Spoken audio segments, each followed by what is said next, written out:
to see you. Alright there, Revenants, welcome back to Code Vein and the Road to 100, and the question for you today is, are you ready to have your mind blown? Because I've had my mind blown, and so I hope to pass this on to you folks, as this is a really awesome thing. So, as we know, the Tranquil Slice is a one-handed sword gift, and only one-handed sword gift, that is based off of your mind and willpower scaling stats of the weapon that you are carrying. And the power of these two is based off of your mind and willpower of your blood code. So as mind and willpower go up, it will scale the value and the power of your mind or willpower on the weapon, and it counts as a gift trigger. Now this gift, since it's like a gift trigger, it's not affected by Bridge to Glory, and it's not affected, surprisingly enough, by Blood Awakening. So even though Blood Awakening is what Blood Awakening is, as you'll notice here, we have 694 on our weapon damage. And when we use Blood Awakening, we go down to 347, and then we use Bridge to Glory, and it goes up to 1131. So pretty crazy what Bridge to Glory will do here for us. However, neither one of those gifts, Blood Awakening or Bridge to Glory, affect Tranquil Slice, so we will do the same amount of Tranquil Slice damage whether we have Blood Awakening active or Bridge to Glory active, and so that is really nice, because typically your damage goes way down when you use Blood Awakening, because it lowers your melee attack power, and so because it's not lowering your gift values, it just helps you so much more for the increase in damage, because this 12 seconds is cut down to 6 seconds of a cooldown, and this Ichor cost is cut down to 5. So this becomes a super viable gift that you can get double the damage for a little bit more of the cost, because in every 12 seconds you'll be spending 10 Ichor instead of 7, but in every 12 seconds you'll be doing 2 of these, which means you'll double your damage output. So that's absolutely crazy that is a possibility that we have here, and in a very difficult area like this one specifically, we have the ability to kind of do what we want when we want here as we go along, and we will be able to do an incredible amount of damage as we go along, and we will absolutely have all of the freedom to go for Mia here all the time, to ensure that we have the highest potential damage output as possible, and so we are able to really make use of this in very short order. And you can see there, we ate that shot from this enemy here, which is awesome. And so we are built in such a way here with a very weak blood code of Astrea. And so we are very adequately ready. As you can see there, 7,000 damage, 7,046. Absolutely crazy that we have that ability built into our setup here. Oh my goodness. Okay. Thanks, Mia. I don't know why we didn't get that launch, but whatever. So Mia should be completely fine for now. Okay. And you can see the speed of that damage is just absolutely crazy.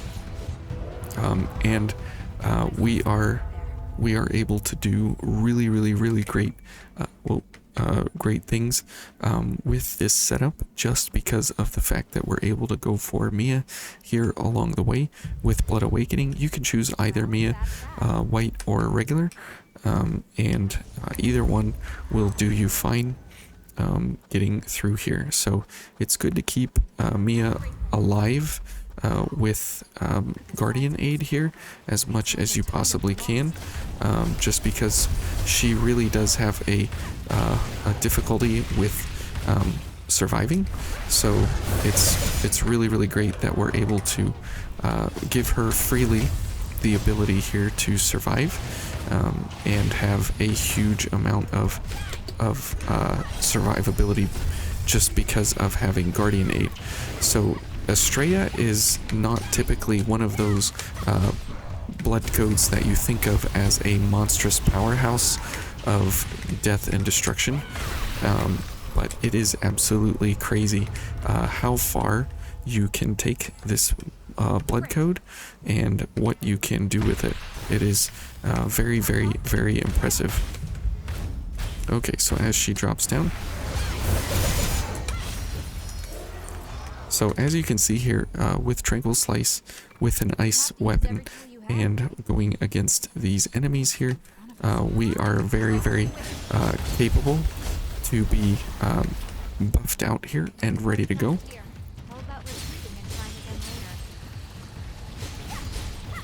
Okay, we make quick work of the slimes, because we are able to just have a sheer huge amount of power built into these things. Okay. And you can see there that Mia survived because of Guardian Aid. If she did not have Guardian Aid, she would have absolutely gotten destroyed.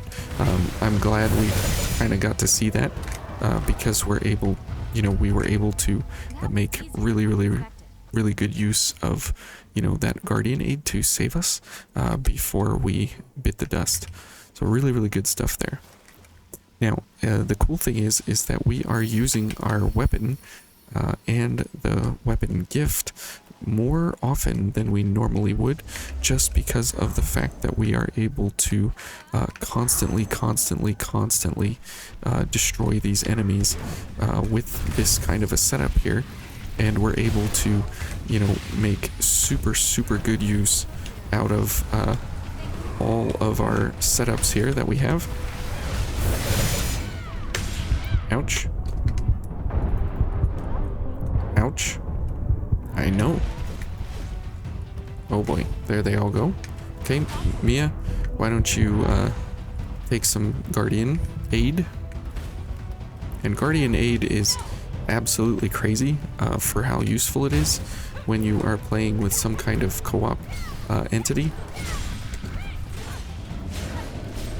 And so it is something we absolutely want to keep track of and make sure that we always have Mia on that Guardian Aid, because it will really pay off in the end with her survivability, which will allow us to survive as well, much longer than normal.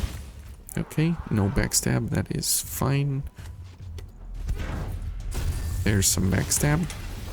Okay, and this fine specimen here. What? Who hit me? I don't know. Whatever. Let's just get the kill and move on.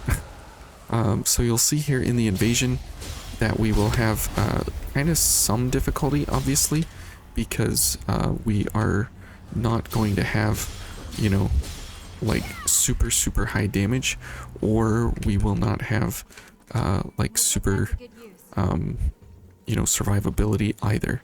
So let's go ahead and heal up Mia. Miva, I'm thinking of Eva. And then let's get Mia going here, and that will help us significantly for the invasion here. We'll go for backstabs, and then we will go for some awesomeness here. And you can see there we got some pretty big damage there.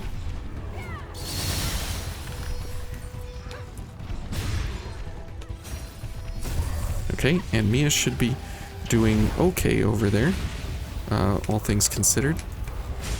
What? I did a parry. Excuse me. I wanted my parry there. I don't know why I didn't get it. Okay.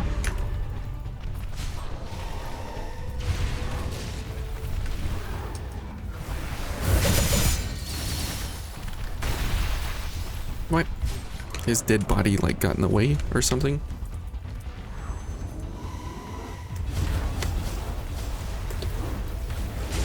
What? I parried. I was in good time to parry as well. I don't know why that... Okay. Apparently parries don't work versus her. Whatever.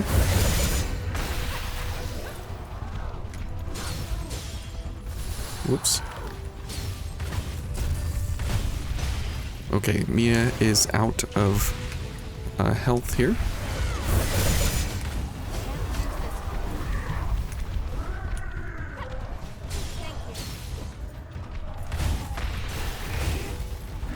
Okay. Now, typically, right, this is a very, very, very difficult setup here that you have to work very, very, very hard to be able to kill. This invasion, and Astrea just stomped all over it as if none of these guys were really even here, and we were able to keep Mia alive and all good things as we go along. So very, very simple, great, amazing setup here that we are using a kind of lower than average weapon, and we are making it shine very, very well just because of the fact that we have paired it in such a way with a blood code and a build that actually makes us a formidable enemy for these folks here in the Ashen Cavern. Whoops. And I mean, we were almost able to kill that enemy very, very fast, and you can see that our damage drops off significantly without Bridge to Glory. And we did use 8 healings, 8 regenerations, but that's okay. There's no harm or shame in using, a lot of regeneration, because there are plenty of missiles in here to allow us the ability to heal whenever we need to. So that is really, really great. Okay, so let's get a backstab here. Oh, okay, that was not the plan. I wanted to backstab so we can get health for Mia before we go, and also so we can get Blood Awakening going before the fight with the hunter here. And because he is absolutely crazy, this is going to be really important to keep Mia alive. And so this is a lot of fun here with this setup, with this build here.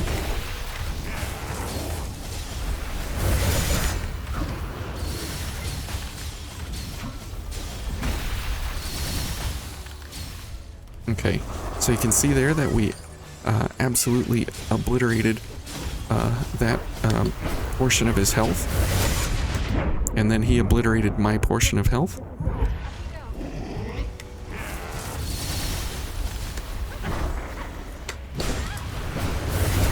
Missed him. Mia's dead. Hang in there, Mia. What?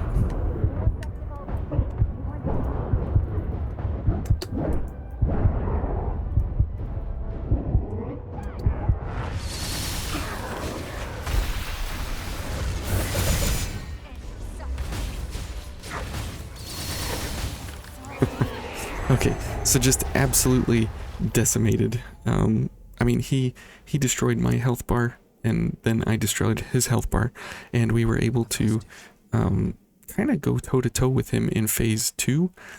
He definitely had some lucky dodges there, where he went outside of my parry window, but that's okay.